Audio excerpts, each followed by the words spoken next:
राम रूप में प्रकट हुए थे। 500 वर्ष से बहुत भक्तों ने अपने प्राणों का बलिदान दिया अवधपुरी में। आज भगवान कृपा करके गर्भगृह में विराजमान होंगे और नवीन श्री अर्चावतार में उनकी प्राण प्रतिष्ठा होगी। यह हम सब भक्तों के लिए बड़े गर्व का विषय है कि हमारे भगवान करुणा करके जगत पावन करने के लिए अर्चा विग्रह रूप में विराजमान होंगे, जिनके दर्शन मात्र से, नाम स्मरण मात्र से, आश्रय मात्र से जीव इस दुरंत माया से पार होकर महासुख को प्राप्त होता है। हम सब मिलकर श्री भगवान की एक स्तुति गायन करते हैं।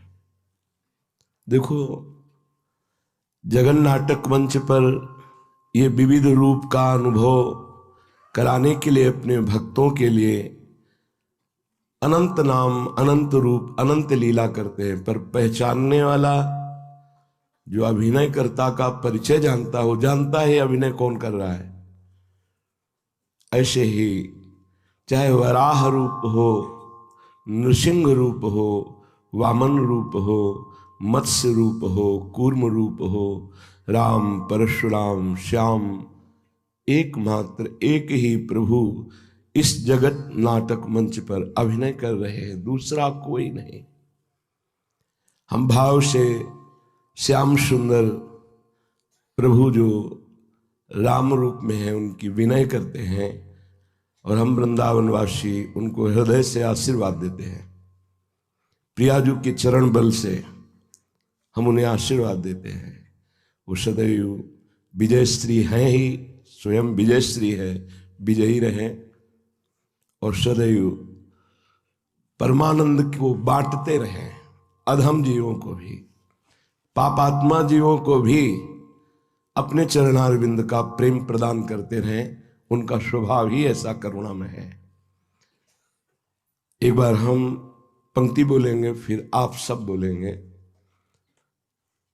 थोड़ी देर के लिए हम अपने श्री धाम वृंदावन को अवध धाम के रूप में मान लेते हैं और श्यामा श्याम को सियाराम के रूप में देखते हैं, मानो हम अपने आराध्य देव की ही विनय कर रहे हैं। कोई दूसरा है नहीं, परम सत्य हृदय की बात कह रहे हैं, दूसरो न कोई, दूसरा नहीं। तो प्रभु का बड़ा भाव में विनय पूर्वक स्तवन किया है गोस्वामी तुलसीदास जी ने विनय पत्रिका जी में। एक पंक्ति हम गाते हैं, फिर आप गाए, फिर ऐसे पूरा गायन करें। श्री रामचंद्र कृपालु भजु मन, हरण भव भय दारुणम। श्री रामचंद्र कृपालु भजु मन, हरण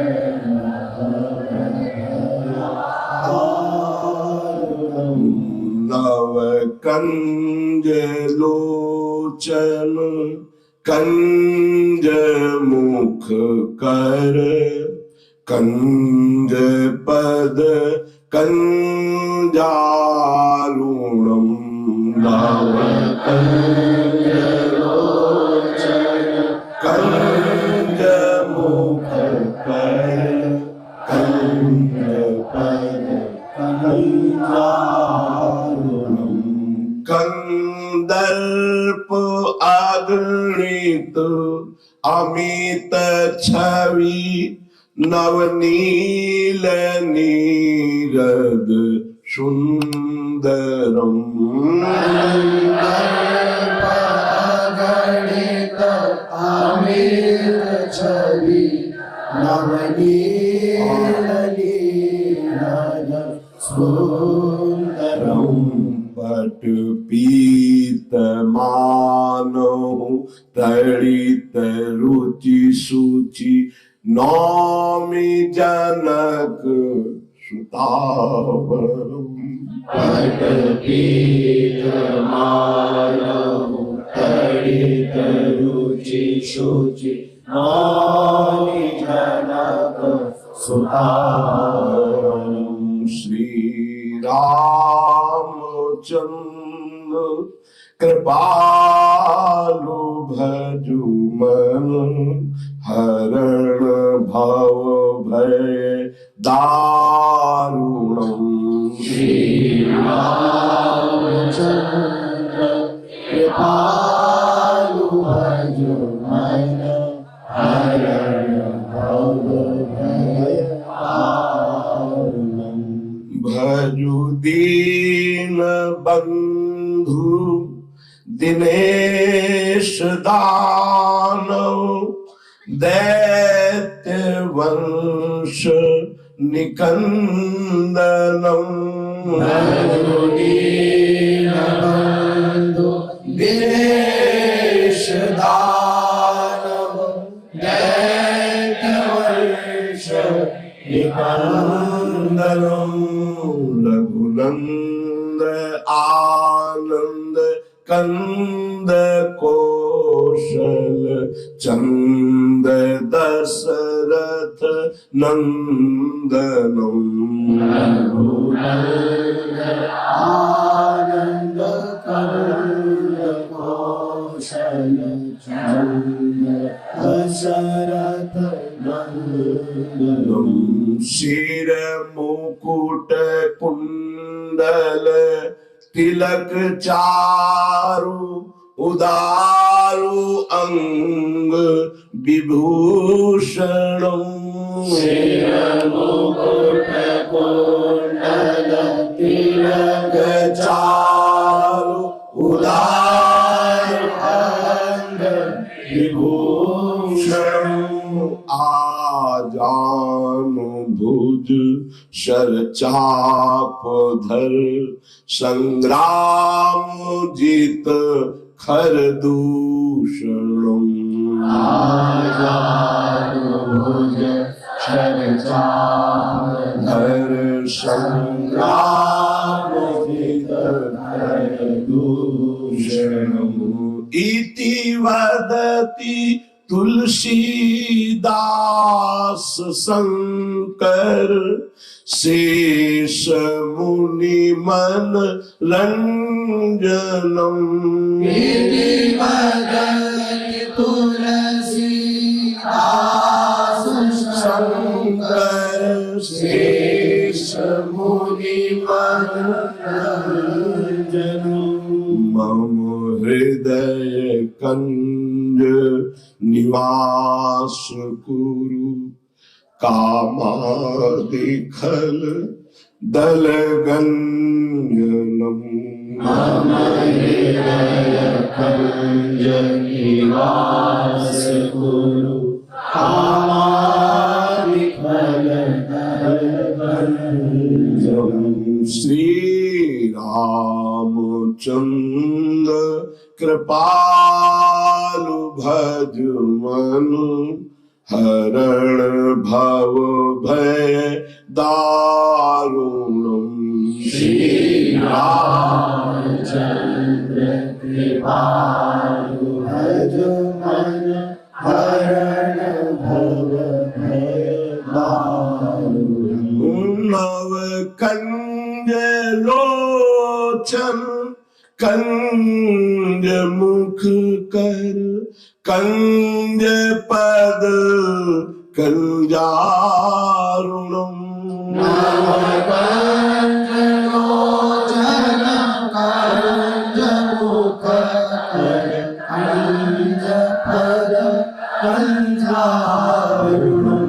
श्री रामचंद्र कृपालु भजु मनु हरण भव भय दारुणम। श्री रामचंद्र कृपालु भजु मनु हरण भव भय दारुणम। हे मन परम कृपालु भगवान श्री रामचंद्र जी का भजन कर, क्योंकि ये ही एक करुणामय ऐसे हैं जो शरणागतों के अवगुण नहीं देखते, जो इनकी शरण में आ गया वो जन्म मरण जो दारुण महादुख है, इस भय से वो दूर कर देते हैं। इनका व्रत है, जो नर होए चराचर द्रोही, आवे सभय शरण तक मोही। अगर कोई चराचर का द्रोह करने वाला भी है और भयभीत होकर मेरी शरण में आ जाए, भगवान कहते हैं रखियो ताहि प्राण की नहीं। जो जीव के दारुण दुख का नाश करने वाले, जन्म मरण के भय का नाश करने वाले, एकमात्र शरणागत हो जाने पर ही, हे मन ऐसे परम कृपालु श्री रामचंद्र जी का भजन कर। कैसे खिली हुई इनके नेत्र हैं, अरविंदाक्ष, नव पंख लोचन, मानो नवीन कमल अभी खिला हो, ऐसे प्रभु के नेत्र हैं, विशाल नेत्र। जैसे लालजू के नेत्र वैसे रामजू के नेत्र हैं। आयत दृग अरुण लोल, विशाल अरुणिमा लिए हुए, मन का हरण करने वाले हैं। प्रभु के नेत्र मन का हरण करने वाले हैं। गोस्वामी जी के नवकंज लोचन, नवीन कमल के समान। एक बार इन नेत्रों का स्मरण हो जाए, एक बार ये नेत्रों से मिल जाए तो जन्म मरण चक्र का स्वाभाविक नाश हो जाता है, क्योंकि नेत्रों से करुणा ही बरसती रहती है। करुणा कृपा कटाक्ष अपने शरणागतों पर इन नेत्रों से बरसती रहती है। और मुख कंज का तो क्या कहना, ऐसे कपोल, उन पर घुंघराली अलकें, कुंडलों की कांति कपोल पर पड़ रही है। समीप पे ही विशाल नेत्र, नील कमल की सी कांति कपोलों पे झलक रही है। एक बार जो रूप देखे फिर उसे और कुछ देखने की इच्छा ही नहीं होती। ये ऐसे रूपवान है। हमारे लालजू के नेत्र चपल हैं, चंचल हैं। वही जब राम रूप में तो बहुत ही गंभीर और लज्जायुक्त नेत्र रहते हैं। सहसा किसी की तरफ चितवन नहीं करते, सलज्ज और गंभीर मुद्रा में रहते हैं। ऐसे नवविकसित कमल के समान नेत्र वाले, बहुत ही सुंदर श्रीमुख कमल जिनका, और दोनों कर कमल जिनके अभय दान देने के लिए हैं, और युगल चरणारविंद चरण कमल ये भक्तों के निवास स्थान है। ये इतने गुप्त हैं कि महादेव जी अपने हृदय में सदैव रखते हैं। नेत्र कमल 2, मुख कमल 1, और कर कमल 2, और चरण कमल। भक्तों का मन रूपी भ्रमर इन्हीं कमलों पर वास करता है। कभी नेत्र कमल, कभी मुख कमल, कभी कर कमल, कभी चरण कमल, इन्हीं कमलों पर विहार करता है भक्तों का मन रूपी भ्रमर। ऐसे अद्भुत सौंदर्य छटा को बिखेरने वाले मंगल भवन अमंगलहारी, द्रवहुषु दशरथ अजिर बिहारी। महाराज चक्रवर्ती सम्राट दशरथ जी के महल में ये जब बाल रूप से विचरते हैं, मणियों से जटित खम्भ में ये जो अपना प्रतिबिंब देखते हैं तो नाचत निज प्रतिबिंब निहारी। अपने प्रतिबिंब को देखकर मोहित हो जाते, इतने सुंदर हैं, और नाचने लगते हैं कि हमें इतना सुंदर दोस्त मिल गया। बातें करते हैं, ऐसे करते हैं तो प्रतिबिंब में ऐसे होता है, नाच रहे हैं। सर्वज्ञ प्रभु बाल लीला दशरथ जी के महल में जब कर रहे हैं, ये देख देख कर कौशल्या मैया और चक्रवर्ती सम्राट परम सौभाग्यशाली महाराज दशरथ जी छुप करके आनंदित होकर देखते हैं कि प्रगट में आए तो कहीं लीला रुक न जाए। प्रभु बाल लीला करते हुए सुख प्रदान करते हैं। सौंदर्य के समुद्र हैं, अगणित कामदेव, 1-2 करोड़, 2 करोड़ नहीं, अगणित कामदेव मूर्छित हो जाए, ऐसी श्री राम जी की श्री अंगों की सुंदरता है। नवीन सजल मेघ के समान नील वर्ण कांति, ऐसी नीलिमा जो चित्त को चुरा ले। त्रिभुवन में वो नीलिमा नहीं है। और ऊपर से बिजली की तरह चमकता हुआ पीत वर्ण का पीतांबर धारण किए हुए हैं, बिल्कुल ऐसे ही जैसे लाल जो, वही सौंदर्य, वही पीतांबर, वही श्रीअंग शोभा। बस अंतर इतना है कि इन श्याम सुंदर के प्रेम समुद्र में बड़ी बड़ी तरंगें आ रही, चंचलता है, और ये गंभीर शांत प्रेम समुद्र है श्री राम जी। मानो बोलना ही नहीं जानते हैं, बहुत गंभीर मुद्रा में हर समय रहते हैं, बहुत गंभीर मुद्रा।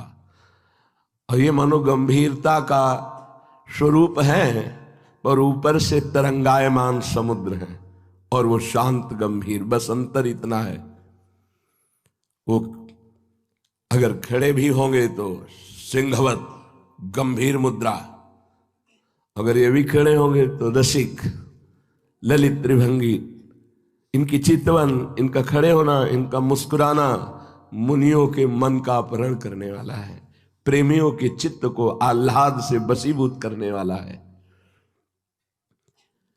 महाराज नवीन मेघ की जैसी कांति, ऊपर से करोड़ों बिजलियों की कांति का अपहरण करने वाला पीतांबर धारण किए हुए हैं। ऐसा लग रहा है नवीन मेघ में बिजली चमक रही हो। ऐसा ही तो आप रोज सुनते हैं इनकी शोभा, वही है। ये ऐसे सौंदर्य रूप में श्री जानकी जी को चित्त को चुराते हुए, सियाजू के चित्त को चुराते हुए, उनके परम प्रीतम श्री राम जी को मैं नमस्कार करता हूं। गोस्वामी जी कह रहे हैं, मन ये बड़े दीन बंधु है, सच्ची बहुत करुणामय है। प्रभु अपने बहुत करुणामय है। इनकी करुणा को जो जान गया, इसी बात को भगवान शंकर कह रहे हैं, उमा राम स्वभाव जही जाना, ताहि भजन तज भावनाना। बहुत करुणामय है, बहुत प्यार करने वाले हैं। अब ये स्वभाव कोई जान जाए तो इनके भजन के बिना रह नहीं सकता। जो जान गए वे इनकी ठसक में भर करके संपूर्ण प्राणों को, जीवन को न्यौछावर कर दिया। और धन्य है उनका जीवन जिन्होंने न्यौछावर कर दिया। न्यौछावर कौन करता है? अहंकारी नहीं, दैन्य। यहां कह रहे हैं कि जो दीन बंधु दिनेश, जो दैन्य हो गया, उनके सुहृद हो गए, बंधु हो गए, मित्र हो गए, साथ खेलते हैं। प्रभु को दैन्यता बहुत प्रिय है। जे दीन प्यारे वेद पुकारे, द्रवहु सुश्री भगवाना। ये दैन्यता तभी आती है जब चारों तरफ से हार जाता है, अभिमान नष्ट हो जाता है, तब वास्तविक शरणागति होती है। अत्यंत दैन्य तो अत्यंत प्रभु का लाडला हो, हर समय प्रभु खेलते हैं। देखो, कभी ऐसा मत समझो कि भक्तों को कलयुग है, भगवान कहाँ मिलते हैं, अरे वो ध्यान में कभी ऐसे, ऐसा कुछ नहीं। जैसे आपको को हम देख सकते हैं, ऐसे भक्त प्रभु को देखते हैं, प्रभु उनसे बात करते हैं, प्रभु खेलते हैं। बोले कहाँ भगवान और कहाँ मैं? नहीं नहीं, जहां मैं वहीं भगवान, जहां भगवान वहीं मैं, तुम देख नहीं पा रहे हो। क्यों? क्योंकि जो प्रकृति को देखता है और प्रकृति को भोगता है वो परमात्मा को देखने की योग्यता खो देता है। गुरुजनों की कृपा से मना कष्टान इंद्रियाणी, जो प्रकृति की तरफ है, वो जब प्रभु की तरफ होने लगती है, तो जैसे हमारे लिए प्रकृति सहज हो गई, इन नेत्रों से हम प्रकृति को सहज में देख रहे हैं, ऐसे गुरु कृपा नेत्रों से परमात्मा को सहज देखा जाता है। सच्ची मानिए, प्रभु बहुत सहज हैं, बहुत बड़े हैं और बहुत कृपालु हैं, इसलिए इनको प्राप्त करना कोई दुर्लभ बात नहीं। बस हम प्रकृति का भोक्ता भाव और प्रकृति के सुख भाव को छोड़ नहीं पा रहे, यही कठिनता है। और ये सब सहज में भगवत प्रेमी महात्माओं की कृपा से हो जाता है। अरे मन, ये बड़े दीन बंधु हैं, दीन बंधु, ये गरीब निवाज है। अगर कोई हृदय से देखे तो अपने जैसा गरीब कौन है? क्या है आपके पास? बोले रुपया है, मैं गरीब क्यों हूं? नहीं नहीं, ये तो नकली चीज है। असली चीज क्या है आपके पास? मकान है, पद है, भारी से भारी हमारे पास सब समाज प्रियता की वस्तुएं हैं, सम्मान है, ये सब नकली है, ये सब नकली है। तो फिर बचा क्या? तो बोले मैं तो फिर बहुत गरीब हुआ। हाँ, तभी गरीब निवाज रीझते हैं जब वास्तविक तुम्हारा चिंतन असत पदार्थों के गर्व से रहित होता है। क्या है तुम्हारे पास?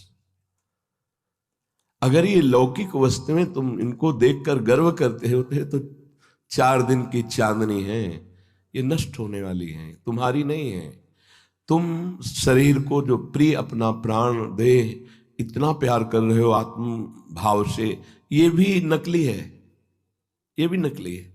ये न था न रहेगा, बीच में भास रहा है कुछ दिनों के लिए, फिर ये नष्ट हो जाएगा, नष्ट हो जाएगा पक्का। है क्या तुम्हारे पास? स्थायी क्या है? कुछ नहीं। हो ना गरीब तो आओ गरीब निवाज के पास। प्रभु गरीब निवाज है। कितना सुख होता है जब धन्यता होती है, हमारा कोई नहीं, हमारा कुछ नहीं, हम कुछ नहीं। प्रभु क्या मुझ ऐसे अधम को आप स्वीकार करेंगे?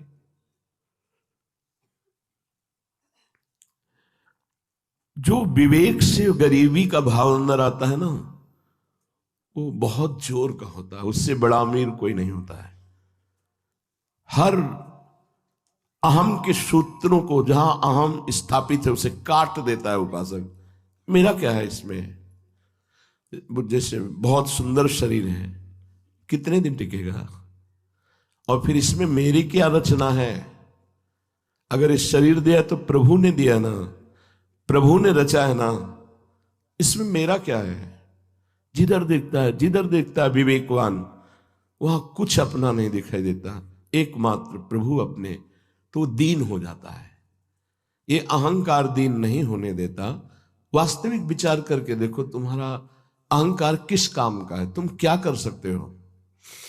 एक बार सांस नहीं खींच सकते, उसी की सामर्थ्य से आप प्राणवायु को खींचते हैं और छोड़ते हैं। जिस दिन वो अपनी सामर्थ्य खींच लेगा तो ये शरीर एक बार भी श्वास नहीं खींच पाएगा, ऐसे नहीं कर पाएगा। उसी के बल से बलवान हो, उसी की बुद्धि से तुम्हारी बुद्धि काम कर रही है, उसी की चेतना से तुम में चेतना है, उसी के तुम अंश हो। ये उसी की रचना है प्रकृति, वो ईश्वर है, इसकी रचना करने वाला है। सब विचार करके देखो तो कुछ नहीं अपने पास। फिर क्या? आ जाओ महाधनी प्रभु की शरण में, तो दीनता आ जाती है। मैं बहुत अच्छा साधक हूं तो पहले साधना कर लेता। अगर मैं साधक हूं तो पहले साधना कर लेता।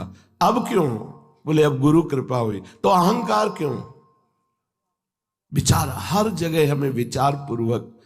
तो बोले मन भज दीन बंधु, भजन कर दीन बंधु का, यही दरबार दीन को आदर रीत सदा चल। जिसका हृदय दैन्य हो गया है, क्या है मेरे पास? कुछ नहीं, न साधन, न विषय, न व्यक्ति, न वस्तु, न हाथ आप के सिवा कुछ नहीं। भगवान बहुत प्यार करने लगते हैं। अगर प्यार में कुछ बाधा है तो हमारा कुछ माना हुआ है, इसलिए हृदय से देख लो। जिस दिन परिवार वालों को ये पता चला कि हमारे काम का नहीं, उस दिन असलियत में सबके प्यार की पोल खुल गई। क्यों भाई? अगर प्रभु हमको दर्पण न दिखाते तो राग हमारा बना रहता, हम सबका। देखो सबका। वही बेटी है जिसको प्राणों से प्यार किया जाता है, स्वार्थ नहीं तो कभी दोबारा देखने नहीं आए। वही बेटा है। मान लो हमारी बात, यहां केवल स्वार्थ का संबंध और मोह की मान्यता। प्रेम तो सिर्फ हरि करते हैं, प्रभु करते हैं। पर प्रेम का उधर से जो हमारे अंदर प्रवाह आ रहा है, हम इसलिए अनुभव नहीं कर पा रहे कि हमारी चित्तवृत्ति बहिर्मुख होकर शरीरों पर, व्यक्ति, वस्तु, स्थान पर, अगर आप इसे वापस करें तो अभी देखें प्रेम अंतर से आ रहा है, और वो प्रेमदाता हमारे प्रभु हैं। निहाल हो जाओ। अभी कोई खास बात नहीं है भगवान से मिलना, वो हमारे हैं, हमारे प्रीतम हैं। खास बात संसार के राग का त्याग करना है। देखो, हमारी बात को अंदर से समझना तो दोष दर्शन नहीं होगा। प्रभु हैं पर आनंद का अनुभव हो रहा है भला? नहीं हो रहा ना? तो हम एक शब्दों में कह सकते हैं कि प्रभु में आनंद नहीं है, प्रभु की आसक्ति चिंतन में आनंद है। वो तो है यहां, देखो ना, सबके हृदय अछत अविकारी, पर सकल जीव जग दीन दुखारी। भाव से समझोगे तो समझ जाओगे। आत्मा आनंदमय है ना, लेकिन आत्मा में अगर आनंद है तो हमें आनंद मिलना चाहिए ना था। सूर्य में प्रकाश है तो प्रकाश हो रहा है, आप भाव करो ना करो, देखो ना देखो, वो तो प्रकाश हो रहा है ना। खास बात जो पकड़ी है हमें, उस बात पर ध्यान दो। आत्मा भी और परमात्मा भी, दोनों सुख राशि आनंद समुद्र यहीं विराजमान है। पर अपने को हो रहा है क्या आनंद? नहीं। जब वो है तो फिर आनंद क्यों नहीं हो रहा? सर्दी है तो सबको लग रही है ना, गर्मी तो सबको लगेगी ना, तो आनंद समुद्र है तो आनंद होना चाहिए ना। तो बोले प्रभु में आनंद, तेरा स्वरूप भी आनंद में, लेकिन आनंद का अनुभव होता है आसक्ति में, चिंतन में। तुम्हारा चिंतन और आसक्ति शरीर संसार में, इसलिए आनंद नहीं है। ही आनंद समुद्र। और जहां संसार शरीर का चिंतन छूटा और प्रभु का चिंतन हुआ, अब आनंद। तो खास बात, प्रभु आनंदमय हुए या चिंतन आनंदमय हुआ? पकड़ो, हमारी बात को पकड़ो। ये कल शाम का चिंतन है, प्रभु देते रहते हैं। जैसे नवीन नवीन रसोई बना के मां देती है, ऐसे हमारे प्रभु नवीन नवीन चिंतन देते रहते। एक नया चिंतन कल का, शाम का। ऐसा चिंतन पीछे नहीं होगा, प्रभु ने दिया कि मैं आनंद में हूं, आत्मा आनंद में है। लेकिन जिनका बाह्य चिंतन, विषय चिंतन है, देह चिंतन है, क्या वो आनंद का अनुभव करते हैं? तो नहीं। तो मैं तो हूं ना आनंद में।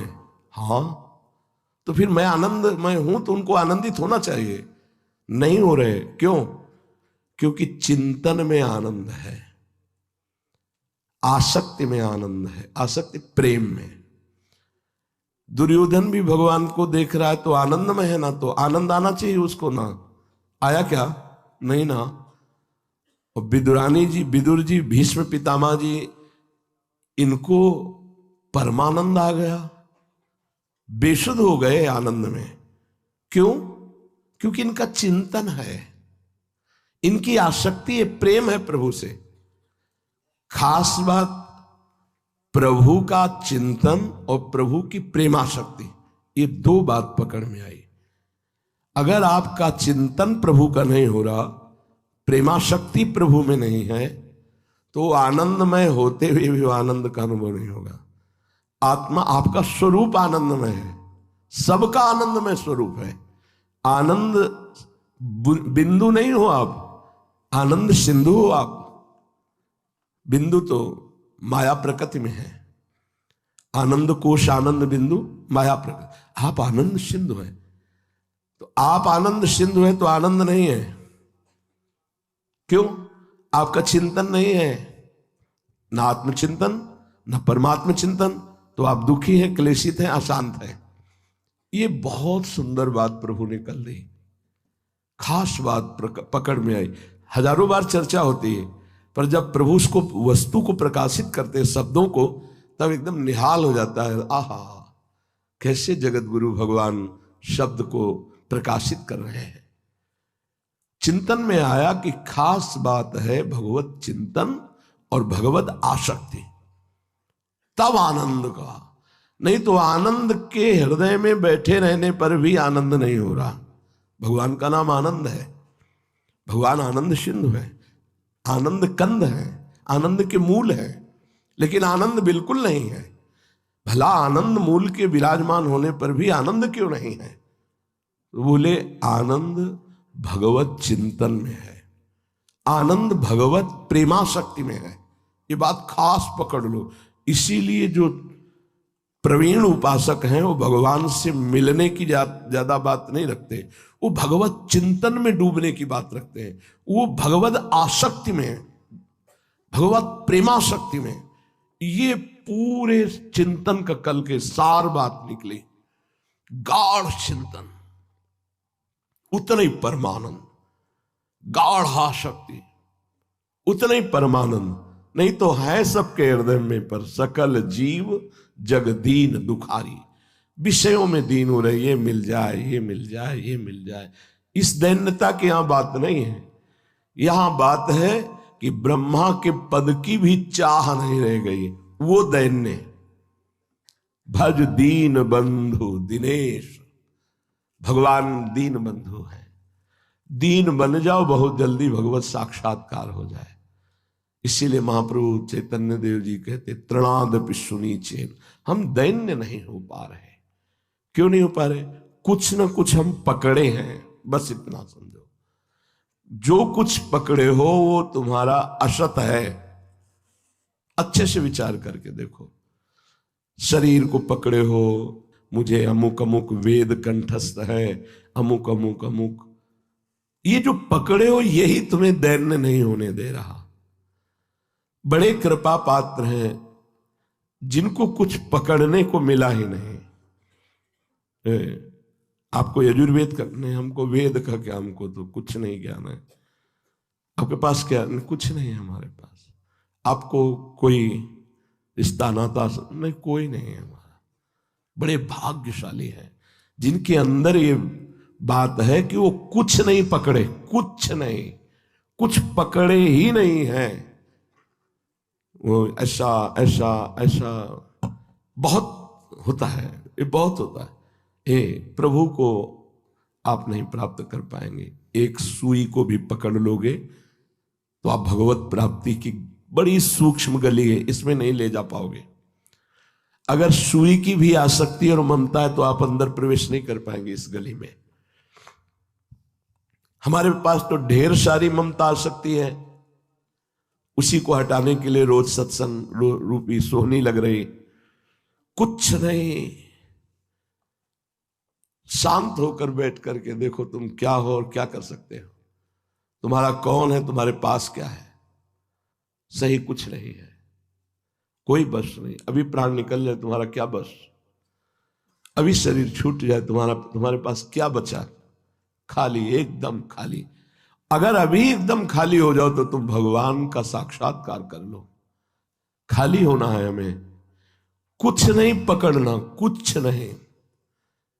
ये बहुत चिंतन का विषय। यदि आप पकड़ पा रहे हो, कुछ नहीं। जाति कुल कर्म धर्म विद्या रूप महत्व धन यौवन किसी भी तरह का कुछ भी पकड़ना प्रभु से मिलन की देरी होना है। कुछ नहीं पकड़ना, सिर्फ प्रभु को पकड़ना है। मेरे तो गिरधर गोपाल दूसरो न कोई, कोई दूसरा नहीं है, बस गिरधर गोपाल। यह जोरी अविचल वृंदावन नाहिन आन सुकाज, बस हमारी प्रिया जो, हमारे लाल जो। ऐसा मन ऐसा जन दीन हो जाता है। पकड़ना मन से ही तो होता है। अगर मन ने यहां एक सुई को भी पकड़ लिया है तो प्रभु को पकड़ने की योग्यता भी नहीं आई, एक सुई भी। इसीलिए महाभागवत जनों के चरित्र को पढ़ करके देखो, एकदम अकिंचन। अम्बरीश जी महाराज चक्रवर्ती सम्राट हैं पर अकिंचन। सावई मनः कृष्ण पदारविंद। अगर हमारी बात समझ में आ रही हो तो भगवत प्राप्ति बहुत सरल है। कुछ मत पकड़ो, सिर्फ प्रभु को, इनको पकड़ लो। इनके द्वारा रची हुई कुछ भी वस्तु को मत पकड़ो। ये जादू है, माया है, इसको पकड़ा मेरा ये एक शब्द उनको बर्दाश्त नहीं है। प्रभु को, सिर्फ प्रभु मेरे इतने में भगवत साक्षात्कार होगा। संख्या से, अनुष्ठान से, तपस्या से, क्रिया से, तीर्थयाटन या कुछ भी भगवत प्राप्ति नहीं है। ध्यान रखना, असाधनों के त्याग के लिए ये साधन है। भगवत प्राप्ति तो भगवत कृपा से होती है, और कृपा उसके ऊपर होती है प्रभु के सिवा जिसका कोई कुछ भी नहीं है। अब इतनी बात को बिल्कुल सरल शब्दों में समझा रहे हैं। अंदर से कुछ भी मेरा नहीं है, कोई भी मेरा नहीं है, कहीं भी मेरा नहीं है। अंदर से देखो, आराम से, तभी तो प्राण प्रतिष्ठा होगी, तभी तो यहां विराजमान होंगे हमारे प्रभु। अभी विग्रह में विराजमान है अंदर, पर अभी प्राण प्रतिष्ठा नहीं हुई, इसलिए चेतना नहीं जागृत हुई। पक्का समझो, तुम्हारा अन्य आश्रय त्यागना, कुछ भी अपना न मानना, मानो हमारे हृदय में विराजमान प्रभु की जो श्री विग्रह है, मूर्ति है, उसमें चेतना आ गई। वो आंख खोल दिए, वो देखने लगे, वो बोलने लगे, हंसने लगे, और हम निहाल हो गए। पर पहले साधक को बिना देखे उनके लिए ये त्याग करना होता है। त्याग इसलिए कठिन नहीं कि अपना कुछ है ही नहीं, और ये सब तुम्हें त्यागे हुए हैं, और आखिरी में तुम्हें पता चल जाएगा कि सब त्याग दिए हैं। अंत ही तो ही तजेंगे पामर, तू न तजय अबहिते, मन पछतई है अवसर बीते। तभी दीनता आती। जैसे दीनता का यहां प्रसंग चला कि भज दीन बंधु दिनेश दानो दैत्य वंश निकंदनम। जहां जहां भी भगवत प्रेम, भगवत प्राप्ति की बात आई तो दैन्य आया है। ये दैन्य, कुछ भी पकड़ लोगे तो दैन्य नहीं रहेगा। कुछ भी प्रभु के सिवा कुछ भी, कोई योग्यता, कोई पद, इसे ज्ञान शब्द में उपाधि कहते हैं। जब तक कोई उपाधि रहेगी तब तक तुम मुक्त नहीं हो सकते। कोई भी उपाधि, जीव ही उपाधि युक्त है, इसीलिए उसे जीव कहा गया, नहीं तो वह अभेद तत्व है। ब्रह्मविद ब्रह्म भवति। उसने देह की उपाधि, कितनी उपाधियां स्वीकार। उपाधि माने कुछ पकड़ना, पदवी, कुछ भी पकड़, कुछ नहीं। जैसे कल की चर्चा में था कि प्रेमी की कोई दृष्टि नहीं होती। उससे पूछा जाए आप प्रेम क्यों करते, भजन क्यों करते, तो उसको ढूंढने पर भी कोई उत्तर न मिले और ग्रीवा झुका दे। असली प्रेमी की यही दृष्टि होती है। क्यों का उत्तर नहीं निकल पाया। बड़ा सुंदर। ये दीनता कैसे आती है? बोले जो कुछ भी ब्रह्मा के द्वारा रचा हुआ स्वीकार नहीं करता, कुछ भी स्वीकृत नहीं है। स्वीकृति में प्रभु है, व्यवहार में सब कुछ हो रहा है, सब प्रभु का है, प्रभु की शिव, सब प्रभु है। कुछ महापुरुषों के जैसे दोहे कि एक राम दशरथ का बेटा, एक एक ऐसे ऐसे, ये अनेकता में क्यों जा रहे हो? वही दशरथ पुत्र है, वही जगत रूप में है, वही जगत से परे है, वही जगत में भरे है। अधूरापन क्यों भाई? जो जगत से परे है वही जगत में भरे है, जो जगत में भरे हैं वही सबसे परे हैं। जान जाओ तो जान जाओ, दो नहीं है। वही है जो सब में रमा है, जो सब रूपों में है और जो अरूप भी है, वही है, दूसरा कोई नहीं है। एक हाथी को अंधरों ने देखा। कैसे देखते अंधरे? टटोल के, आंखों से नहीं देखते। वहां एक आंख वाला आदमी खड़ा था। एक अंधे ने कहा हाथी कैसा? बोले सूप जैसा, कान उसके सूप। एक ने कहा खंबे जैसा, एक ने कहा दीवार जैसा। जिसने कहा खंबे जैसा उसने पैर पकड़ा, टटोल के देख रहे ना। और एक दीवार जैसा, उसने पीठ देखा। आपस में झगड़ रहे। हाथी कैसा? बोले सूप जैसा। नहीं, तुम्हारी खंडन करते हैं इस बात का, हाथी दीवाल जैसा। बोले हम तुम्हारी बात का खंडन करते हैं, हाथी खंभे जैसा। तो एक आंख वाला था, उसने कहा लड़ो मत, तुम संपूर्ण हाथी तुम नहीं देख पा रहे हो, तुम हाथी के एक एक अंग देख पा रहे हो।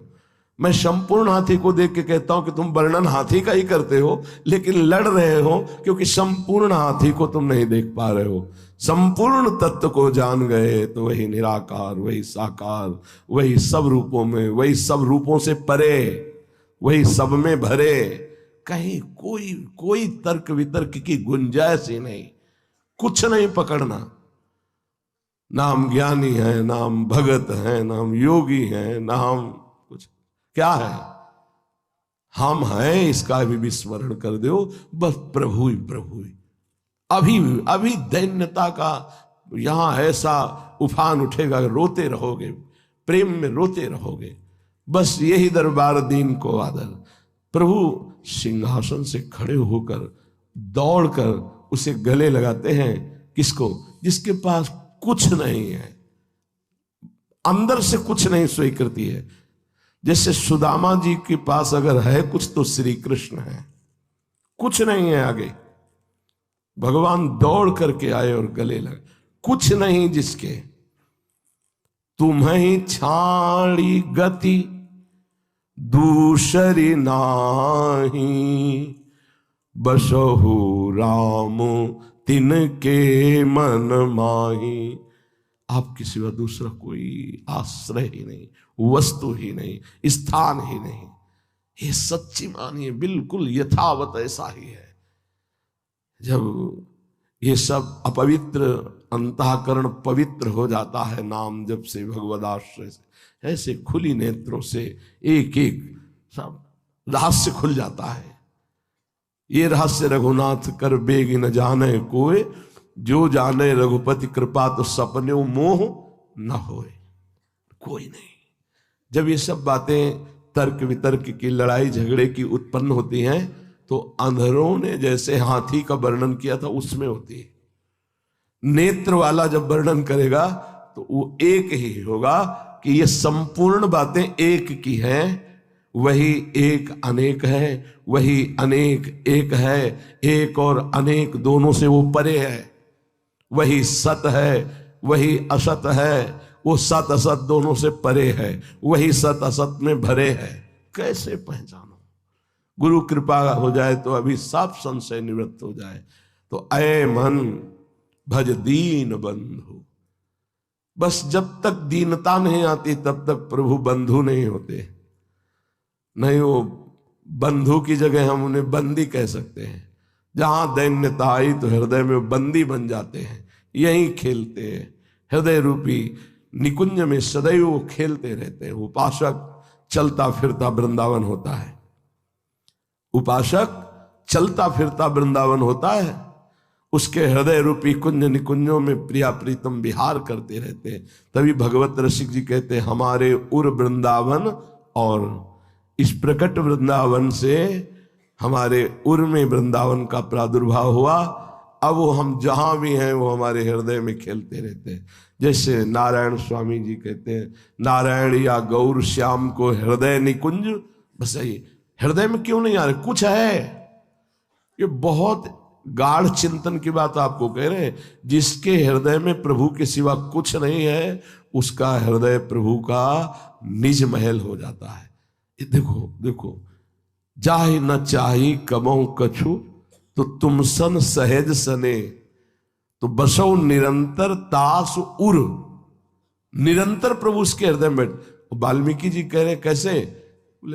जैसे अपने घर में रह जाता है, दूसरे घर में गए, थोड़ी देर रुके चले आए, लेकिन जब कोई हमारा नहीं, कुछ हमें नहीं चाहिए, तो हमारे हृदय में प्रभु ऐसे बसते हैं अपने घर की तरह, अपने घर में निरंतर रह जाता है।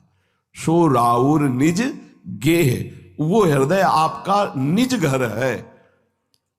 यार जाना तो है ही है, यहां से सब छूटना तो है ही है, और ये सब प्रभु के द्वारा तुम्हें दिया गया है। तो ईमानदारी से अभी छोड़ दो ना, अंदर से अपना मत मानो, सब प्रभु का मान के बर्ताव करो। अभी देखो दैन्यता आ जाएगी। दैन्यता आई कि भजन स्वाभाविक होता है। स्वाभाविक भजन कैसे होता है? जैसे हम कभी देह का नाम जप नहीं करते, देह का चिंतन नहीं करते, तो कभी हम देह को भूलते भी नहीं है। जैसे सो के उठने के बाद हमको चेक नहीं करना पड़ता कि मैं स्त्री हूं कि पुरुष हूं, मैं कौन हूं, ऐसा कुछ नहीं, तत्काल स्मृति में बैठा हुआ है। ऐसे ही अखंड स्मृति अपने आराध्य देव की जागृत हो जाती है उपासक के अंदर, जिसका हृदय दैन्य हो गया है। जो दीनों के बंधु हैं, दीन बंधु हैं, और जो दिनेश हैं, दिन के ईश भगवान सूर्य, जब उपासक दैन्य होकर भगवान का आश्रय लेता है, तो हमारे हृदय रूपी भुवन में भुवन भास्कर का उदय होता है। यहां कौन से भास्कर? ज्ञान भास्कर। कौन है वो? स्वयं भगवान। उसके हृदय में भगवान ज्ञान रूपी सूर्य के रूप में उदय हो जाते हैं। सच्ची, जैसे संसारी आदमी संसार की कल्पना करते करते वो थकित हो जाता है, डिप्रेशन में पहुंच जाता है, ऐसे ही उपासक का हृदय भागवतिक चिंतन, भागवतिक लीला, भागवतिक भाव में डूबते डूबते वो भगवत स्वरूप हो जाता है। उसका चिन्मय देह प्रकाशित हो जाता है। कुछ करना नहीं होता, सच ये प्रारंभ में होता है। कुछ करना नहीं होता, बैठे बैठे अपने आप कैसे बताएं, वाणी की सामर्थ्य नहीं बताने की, क्योंकि करे तो बता सकता है, जब हो रहा है तो केवल देख सकता है, बता नहीं सकता। देखने वाली दृष्टि भी दूसरी होती है, और ये वाणी तो बहुत ही स्थूल है, ये क्या बता पाएगी। जो भक्तों के हृदय में ज्ञान सूर्य के रूप में प्रकाशित हो जाते हैं, और लोक में तो भुवन भास्कर के रूप में प्रकाशित ही है, वो और कोई नहीं, श्री भगवान है। जो दैत्य और दानवों का नाश करते हैं, जो शरणागत हो जाते हैं, उनके हृदय की आसुरी प्रवृत्ति का भगवान नाश कर देते हैं। सबके हृदय में देवता और राक्षस दोनों हैं। बहुत ध्यान से सुनो ना, हमारे मन का एक हिस्सा देवता है और एक हिस्सा राक्षस है। जैसे आप कोई गलत कार्य करते हैं तो आपको मन ही आदेश करता है, मन ही सलाह करता है, मन ही पूरा विधान बनाता है, लेकिन फिर वही मन दुखी होता है, क्लेशित होता है, ग्लानि से भर जाता है। तो उसके दो स्वरूप हैं, एक है दैवी और एक है आसुरी। आसुरी स्वभाव, आसुरी बुद्धि, आसुरी मन, ये हमें दुर्गति कराने वाला, पापाचरण कराने वाला, भगवान से विमुख कराने वाला, अधर्म आचरण कराने वाला है। जो भगवान की शरण में होते हैं तो भगवान ऐसी दानवी वृत्ति, ऐसी राक्षसी वृत्ति का नाश कर देते हैं। राक्षसी वृत्ति सुख लेना, दूसरों के शरीर से, धन से, वस्तु से, स्थान से, पद से, व्यवहार से सुख भोगने की इच्छा रखना, इसे राक्षसी वृत्ति कहते हैं। इसको स्वयं प्रभु नष्ट कर देते हैं जब कोई शरण में हो। ये दानवों का संहार करने वाले हैं, असुरों का नाश करने वाले हैं, उसका भाव समझो। प्रगट में भगवान जब अवतार लेते हैं तब तो दानवों का संहार करते हैं, और जब हृदय में ज्ञान रूप से भगवान प्रकाशित होते हैं तो दानवी वृत्ति, आसुरी वृत्ति का नाश करते हैं। हे प्रभु, आप आनंद कंद हैं। कंद माने होता मूल, आनंद के मूल है। हे रघुनंदन, आप आनंद के मूल है। कौशल देश अयोध्या में आप चंद्रमा के समान प्रकाशित, जैसे चंद्रमा अमृतमयी किरणों के द्वारा सबको शीतलता और जीवनी शक्ति देता है, ऐसे अवधवासियों के, शरणागतों के हे श्री रामचंद्र आप जीवन हो। आहा, कितना सौभाग्य, अहोभाग्य। जब उठते बैठते अपने राजा धीराज प्रभु श्री राम के सब दर्शन करते थे, कर रहे हैं, करते रहेंगे। कौन? जो अवधवासी हैं, जिसका वध नहीं किया जाता उसमें जो वास करता है उसका नाम है अवध।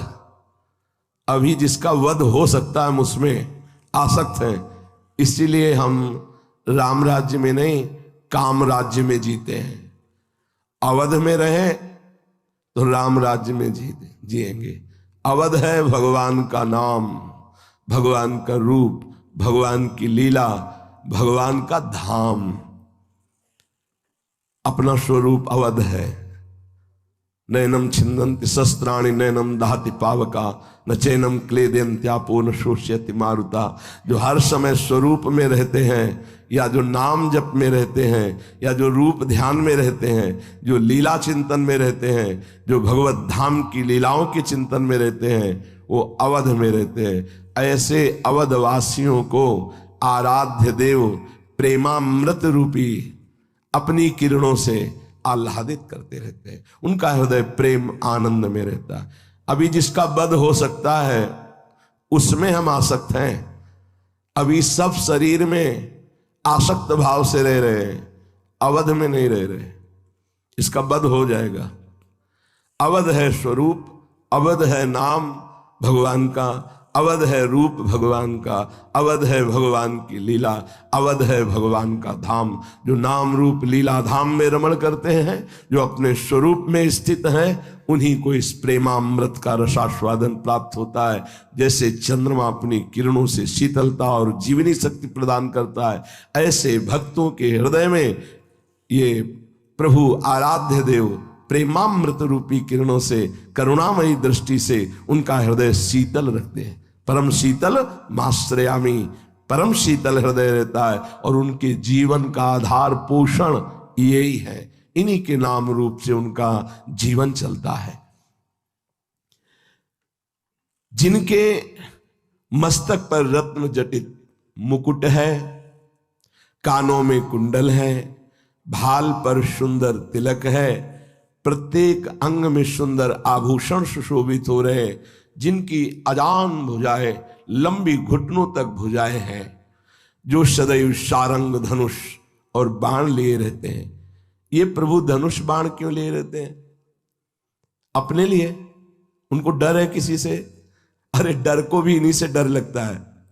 काल भी इन्हीं के डर से अपना कार्य करता है।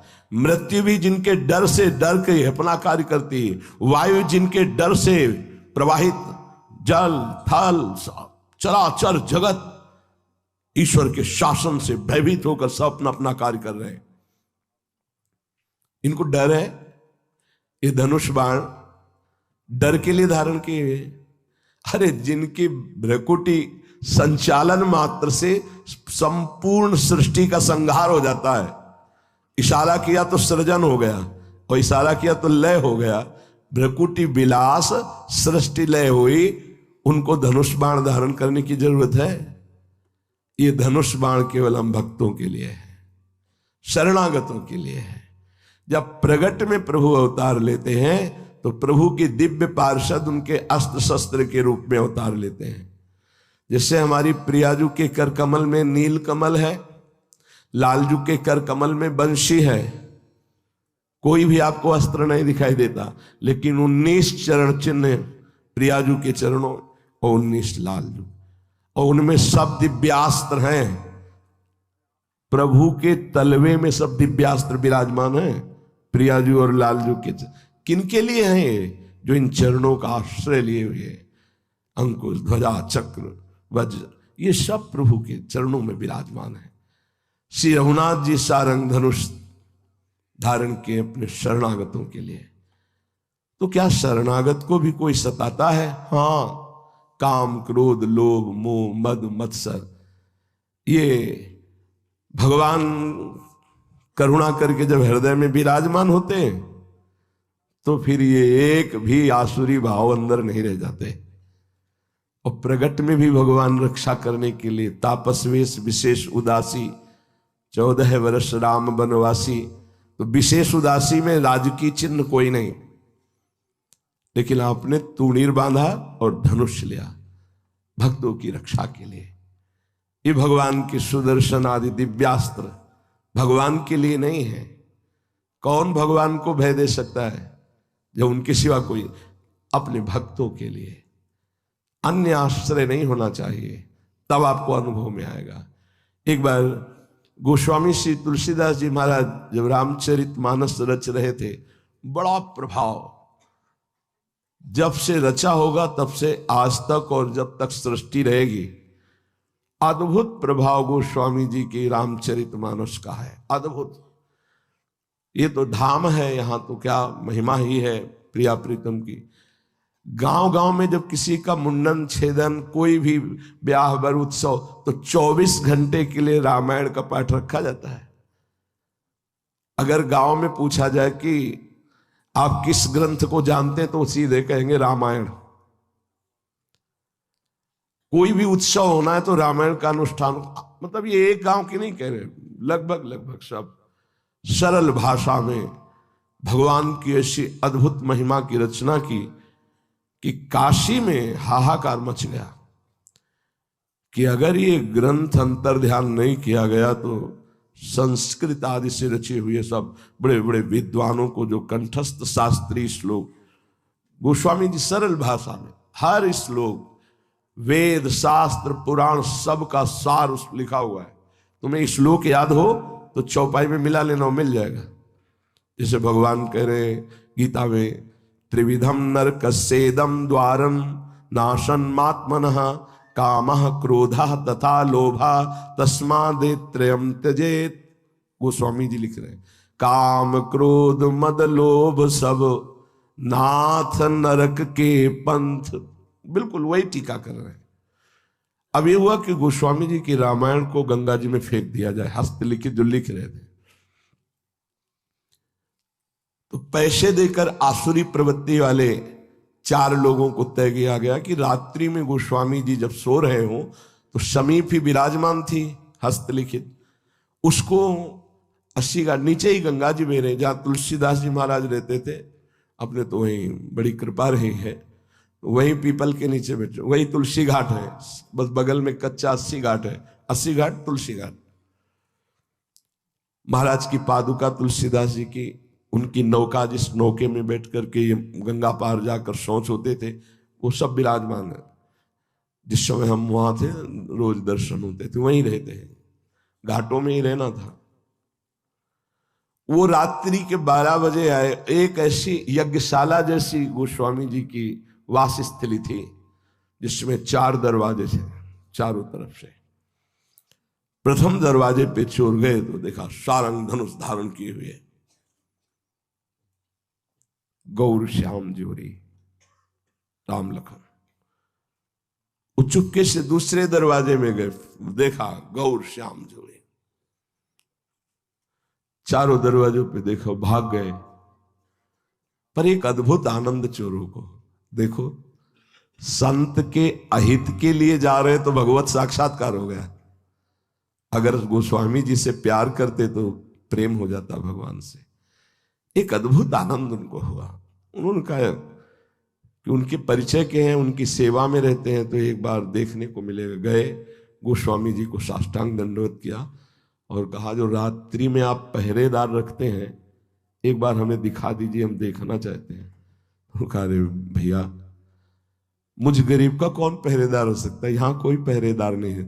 बोली रात्रि में हम आए थे, क्षमा कीजिए, हम चोर हैं, पैसे से चोरी करते हैं, हमको पैसा दिया गया था आपकी रामायण चुराकर गंगा जी में प्रवाहित करने। तो जब हम आए तो देखा 2 राजकुमार धनुष बाण लिए खड़े, इधर उधर गए तो उधर भी देखा, चारों तरफ देखा। बोले कैसे थे? बोले एक श्याम रंग का था, एक गौर वर्ण। गोस्वामी जी के अश्रु प्रवाह हो रहा है कि मैं तो शयन कर रहा हूं, मेरे स्वामी जग कर रक्षा कर रहे हैं। ये सारंग धनुआ प्रभु अपने भक्त को बहुत प्यार करते हैं।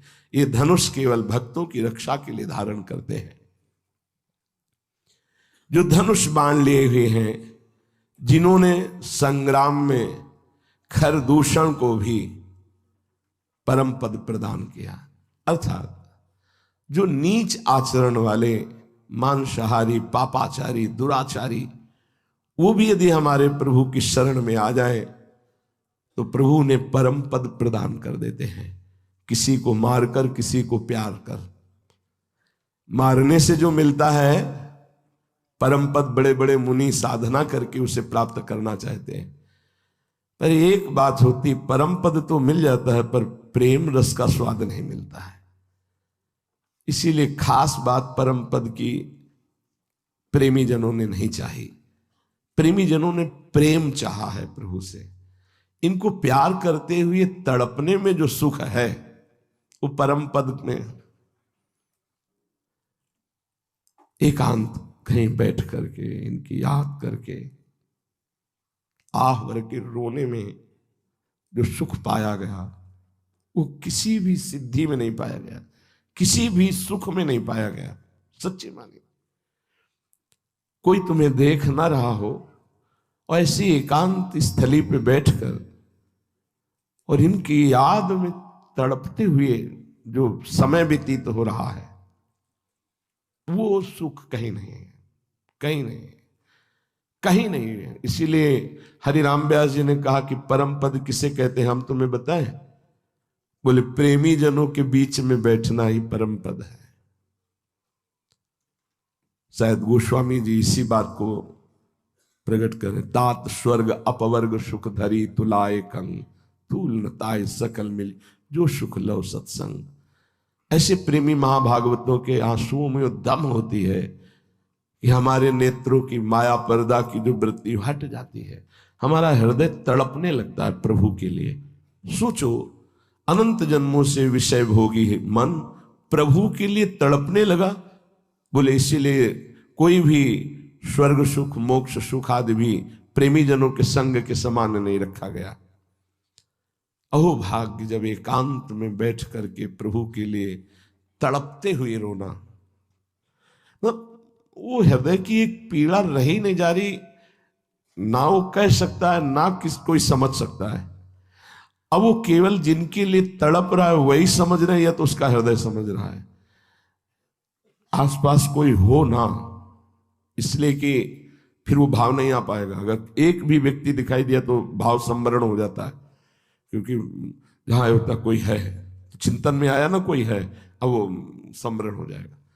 और जहां ये दिखाई देता यहां कोई नहीं है, फिर जो एकदम तार लगा, एकदम तन्मयता बनी, फिर चिल्ला चिल्ला के रोने का जो मन हुआ, हा प्रभु हा प्रिया, जो हमें लगता है कि इस सुख से बढ़कर कोई सुख नहीं। अपने प्यारे के लिए विकल होकर, तन्मय होकर के रोना, ये सबसे बड़ा सुख है। ये हमको बहुत जल्दी प्राप्त हो जाए यदि हम कुछ पकड़े ना, ये बहुत जल्दी मिल जाए। और ये सबसे बड़ा सुख, कई जगह हमने पढ़ा है इस बात को, कई जगह पढ़ा है कि इससे बड़ा कोई सुख नहीं है एकांत में बैठकर रोना। और ये उसी का आता है जिसका कोई नहीं होता। जिसको कुछ नहीं, अपनापन किसी से भी नहीं, है ही भी क्या।